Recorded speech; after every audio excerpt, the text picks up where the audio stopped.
더마카와 함께 시선 집중의 문을 열겠습니다. 어서 오세요. 네, 안녕하세요. 더마카입니다.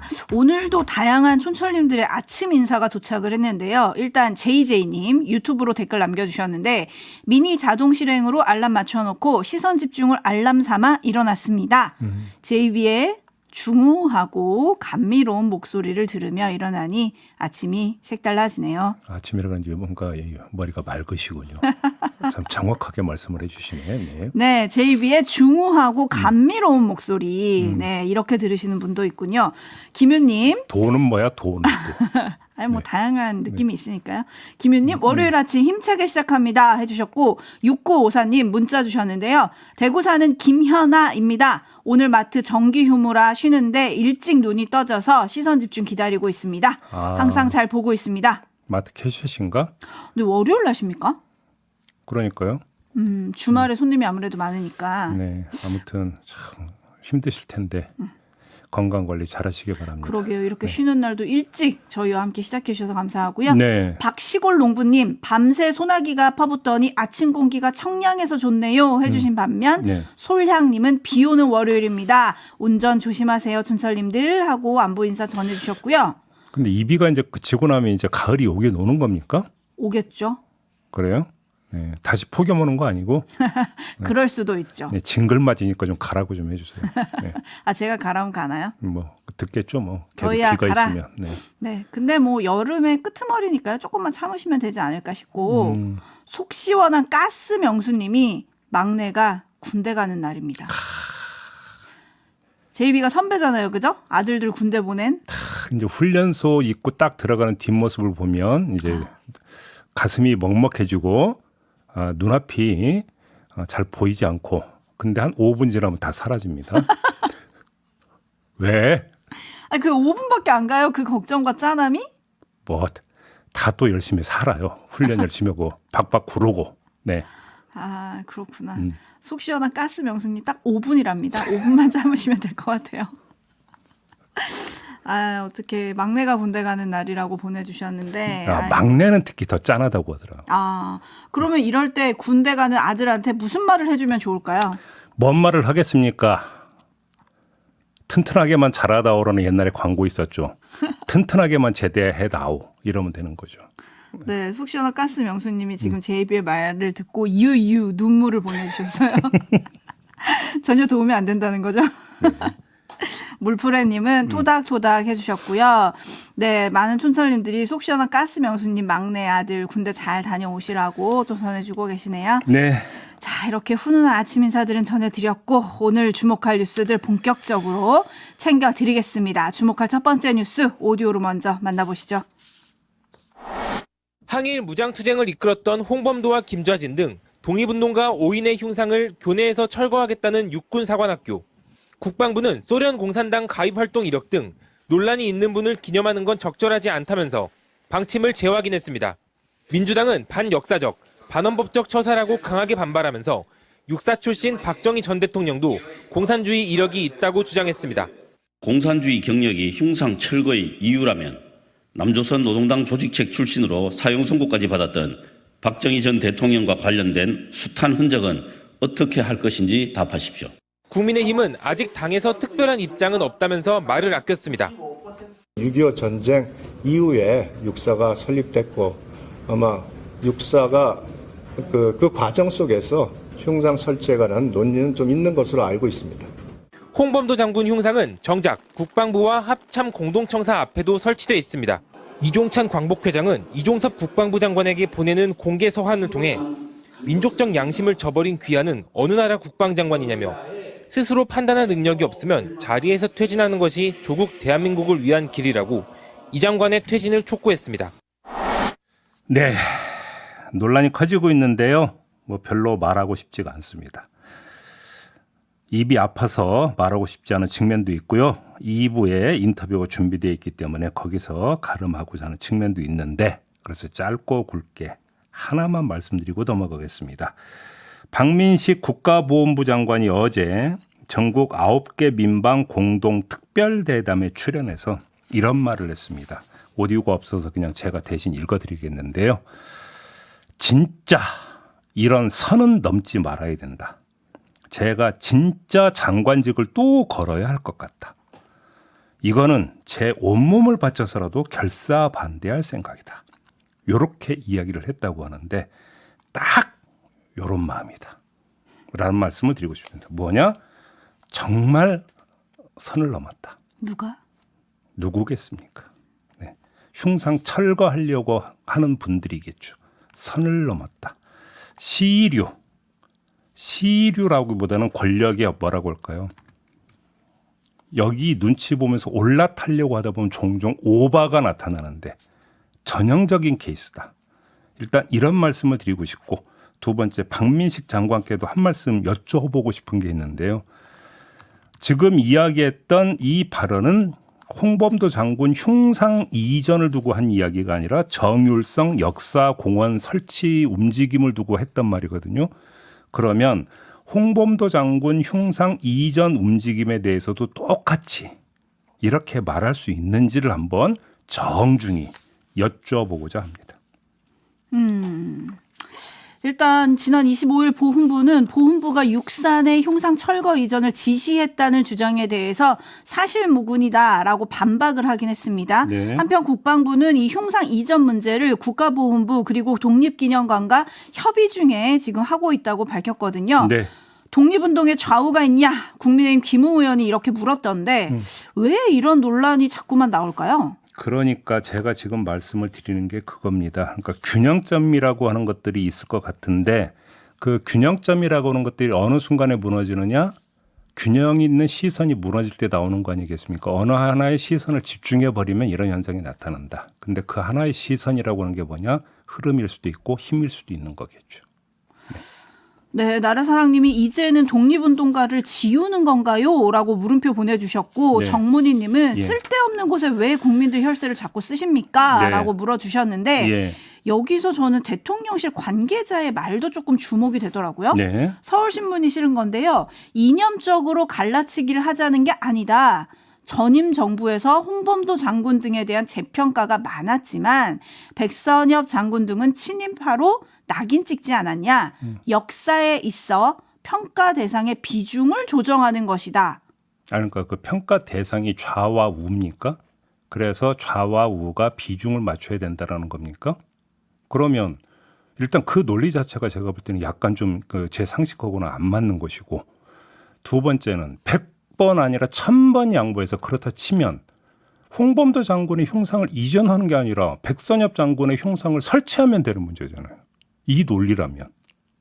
물론 거기에 저는 동의하지 않습니다만. 네?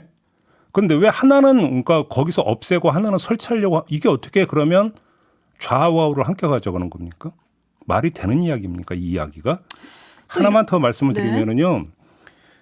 한 10년 됐나? 영화 봉오동 전투라고 혹시 보셨습니까? 아, 네네.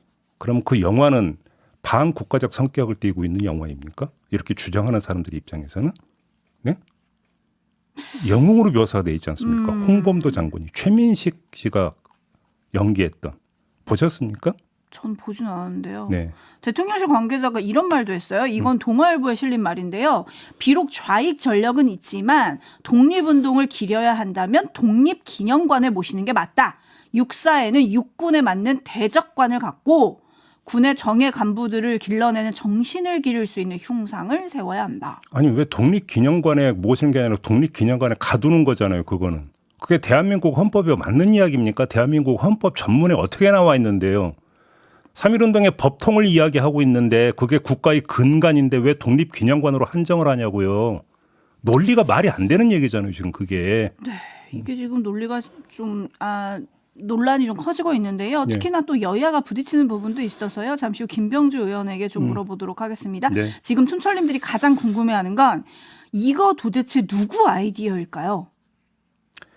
잠시 후 2부에서 인터뷰에서 한번 해소를 해보겠습니다.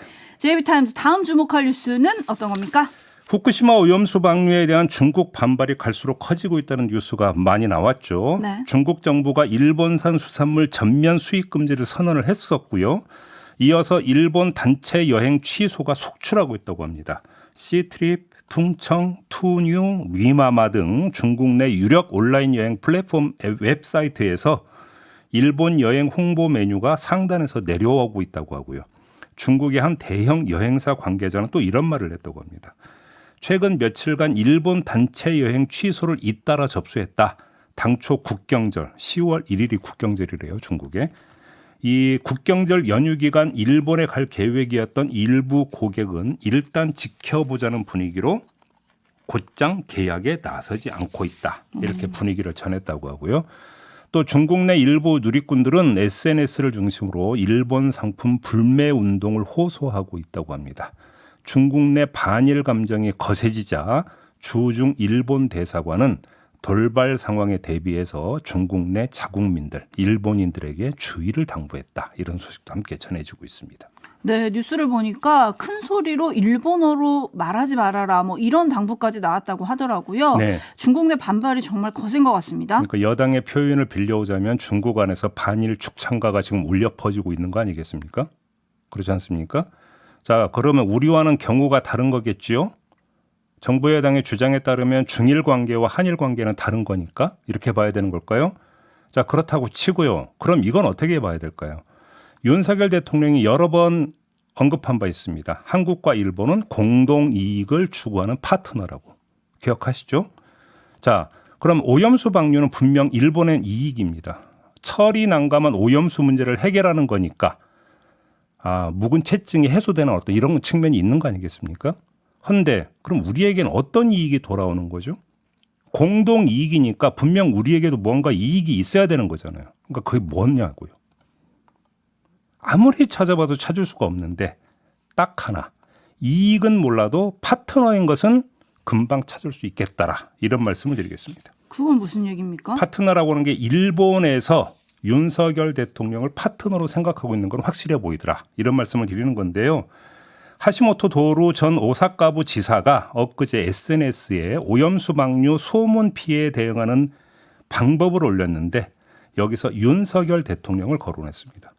윤석열 대통령이 지난달 27일 부산 자갈치 시장을 방문해서 우리 국민은 괴담에 흔들리지 않는다고 언급했다는 기사를 인용하면서 윤 대통령 못지않게 일본 국회의원 전원이 행동하고 발신할 때다 이렇게 강조한 겁니다. 수산물 먹방하자 막 이런 취지인 것 같습니다. 네. 자, 일본 정치인들이 수산물을 사서 먹는 등 솔선수범해야 한다. 이러면서 윤석열 대통령의 경우를 앞세운 것인데 이 정도면 윤석열 대통령은 일본 정치인들에게 파트너를 넘어서 롤 모델, 멘토쯤 되는 것 아니냐.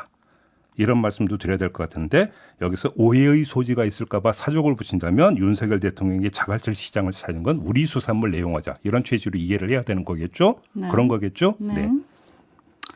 그리고 하나 더 전할 게 있는데요. 뭐죠? 한국농수산식품유통공사의 7월 수출 동향 보고서가 나왔는데 이걸 보면 올해 7월까지 수산물 수출액이 17억 4,470만 달러로 지난해 같은 기간보다 11.5% 감소를 했다고 합니다. 명태 수출액이 2,910만 달러로 82.8% 줄었고요. 참치 수출액이 3억 2,200만 달러로 21.1% 감소를 했다고 하는데 이 수치에 주목하는 이유가 있습니다. 바로 두 가지 점 때문인데요. 첫째, 오염수 방류 여파가 한국산 수산물의 국제 신뢰도에 어떤 영향을 미칠 것인가. 저는 이 뉴스를 보고 가장 먼저 떠오른 게 바로 이거였습니다. 이걸 앞으로 예의주시해야 한다는 점을 지금 환기시키는 뉴스 같더라. 이런 생각이 좀 들었는데요. 해양과 수산부는 이 수출액 감소가 오염수 방류와 상관이 없다. 일단 이렇게 밝혔어요. 네. 이 명태 수출은 코로나로 인해 러시아산 명태의 중국 검역이 까다로워지면서 한국에서 재가공해 중국으로 수출하던 양이 늘면서 증가했다가 코로나가 줄어들면서 수출량이 감소한 것이다. 이런 해석이고요. 참치는 외식 수업의 영향이 큰 종목인데 세계 경기가 전반적으로 안 좋아지면서 전반적으로 수요가 줄어든 부분과 함께 어획이 부진한 요인도 있다. 이렇게 분석을 했습니다. 일면 타당한 분석입니다. 그래서 상반기 수산물 수출액이 감소한 게 일본 오염수하고 직결된다는 근거는 어디에도 없습니다. 근데 그렇다고 치고요. 근데 문제는 앞으로입니다. 특히 일본산 수산물의 최대 수입국이 중국이잖아요. 네. 중국이 일본산 수산물 전면 수입 금지 조치를 내렸잖아요. 이런 상태에서 그럼 대체 수입선을 찾으려고 들 거 아니겠습니까? 그러면 우리 수산물을 선택할 것이냐? 중국만이 아니라 그럼 다른 나라 같은 경우도 마찬가지가 될 텐데 그 여부를 보면 오염수 방류와 한국산 수산물 신뢰도의 상관관계를 알 수 있지 않겠느냐. 체크 포인트가 하나가 나왔다. 이 점을 좀 말씀을 드리는 거고요. 두 번째, 어민들의 이중고인데요. 수출 감소는 곧 어민들 고통 상승을 의미하는 거 아니겠습니까? 그런데 여기에 일본 오염수 방류라고는 악재가 추가가 돼버렸습니다. 그러면 이중고에 지금 빠져든다 이런 이야기가 되는 거잖아요. 어민 지원 보호 대책 이건 10번 20번 강조해도 부족하다. 이런 말씀도 함께 드리겠습니다. 네, 뭐 이 점은 해수부도 알고는 있는 것 같습니다. 내년 어민 피해 지원 예산을 올해 3천억에서 5천억 원으로 늘리는 방안을 검토하고 있다. 이런 뉴스가 전해졌죠. 근데 이걸로 될지는 좀 더 따져봐야 될 문제일 것 같습니다. 오염수 방류가 최소 30년도 기약이 없는 거라면서요. 그러니까요. 몇십 년 걸릴지 모르는데 그러면 매년 이렇게 그럼 예산 집행할 겁니까? 네? 그러니까요. 이거 좀 따져봐야 될 문제일 것 같고요. 네. 그리고 대통령실이 오늘부터 일주일 동안 매일 구내식당 점심 메뉴를 우리 수산물로 제공한다는 뉴스가 어제 나왔습니다. 이것도 제가 한 말씀 드리고 싶은데 왜 일주일입니까? 제이비가 이렇게 얘기할까 봐 그랬나요? 9월 이후에는 주 2회 이상 우리 수산물을 주요 메뉴로 제공한다고. 아니 1년 사시사철 365일이 돼야 되는 거 아닙니까? 앞으로 30년 동안? 그런 거 아닌가요? 그러게요. 수요일에는 또 국민의힘 우리바다 지키기 검증 TF 위원장이죠. 성일종 의원과 해양수산부가 단체 급식 업체들을 만나서 수산물 활용 확대 방안을 논의한다고 하는데 네. 이런 소비 촉진 행사가 효과가 있을지. 이 점은 분명히 말씀드리겠습니다. 지금 당장 그 일본 그 오염수가 지금 흘러 지금 우리 해역에 도달했다는 근거는 어디에도 없습니다. 따라서 지금 우리 수산물 소비에 대해서 조심하는 그 심리는 충분히 이해를 할 수 있습니다만 꼭 그럴 필요까지 있겠느냐라는 말씀은 분명히 드릴 필요가 있습니다. 물론 그 일본의 해류의 흐름에 따라서 우리 해역에까지 언제 도달하느냐 이 계산법도 다르기는 하지만 지금 당장은 누구도 지금 당장 오고 있다는 얘기는 안 하고 있거든요. 그런 점에서 너무 빠른 걱정과 너무 빠른 손절도 좀 한번 우리가 되돌아볼 필요가 있다. 이런 말씀도 함께 드리겠습니다. 네, 미니로 이인수 님이 김 수출하는 지인의 걱정이 정말 이만저만이 아니더라고요. 라고 좀 상황 전해주셨고요. 네. 토토로 님이 중국의 날갯짓이 일본에 어떤 영향을 줄지 시선 집중하겠습니다. 라고 해주셨는데요. 참고로 오늘 조선일보였나요? 하야시 일본 외무상 인터뷰가 실렸던데 네네네네. 여기도 과학을 얘기하더라고요. 그죠? 중국 네. 수산물 수입 금지에 대해서 중국은 과학적 근거가 모자라는 주장을 계속하고 있다. 이렇게 지적한 점이 저는 눈에 띄더라고요. JB타임즈 다음 주목할 뉴스는 어떤 겁니까? 직장갑질 119하고 아름다운 재단이 여론조사 전문기관인 엠브레인 퍼블릭에 의뢰해서 지난 2일부터 10일까지 직장인 1000명을 대상으로 설문조사를 했습니다. 실업급여 관련인데요. 16.7%가 지난 1년간 본인 의지와 무관하게 일자리를 잃었다고 응답을 했고요. 이렇게 응답한 사람에게 실직 사유를 물었더니 계약기간 만료가 31.7%, 권고사직이나 정리해고, 희망퇴직이 28.1%, 비자발적 해고가 21%였다고 합니다. 비자발적 퇴사 경험이 있는 사람들에게 지난 1년간 실업급여를 받은 경험이 있는지 물었더니 68.7%가 없다고 응답을 했다고 합니다. 특히 비정규직은 69.6, 15시간 미만 노동자는 80.8, 5인 미만 노동자는 88.9%가 실업급여를 받지 못했다고 응답을 했다고 하는데 실업급여를 받지 못한 이유로는 고용보험 미가입이 38%였고 수급 자격을 충족하지만 자발적 실업으로 분류됨 이게 23.9%였다고 합니다. 네, 비자발적 퇴사 경험이 있는 직장인 10명 중 7명이 실업급여를 받지 못했다. 이거는 도덕적 해이 운운했던 거랑은 전혀 다른 모습 아닙니까? 도덕적 해이의 핵심 축이 어디라는 겁니까? 실업급여 받고 있는 실업자가 아니라 사용자라는 얘기잖아요. 자기가 잘라놓고 실업급여도 못 받겠다는 그런 이야기가 되는 거 아니겠습니까? 네. 이렇게 되면 정부 여당이 관역을 어디로 조준해야 되는지는 분명하게 나오는 거 아니겠습니까? 답변을 기다리겠습니다. 네, 이렇게 마무리하죠. 더마카 수고하셨습니다. 고맙습니다.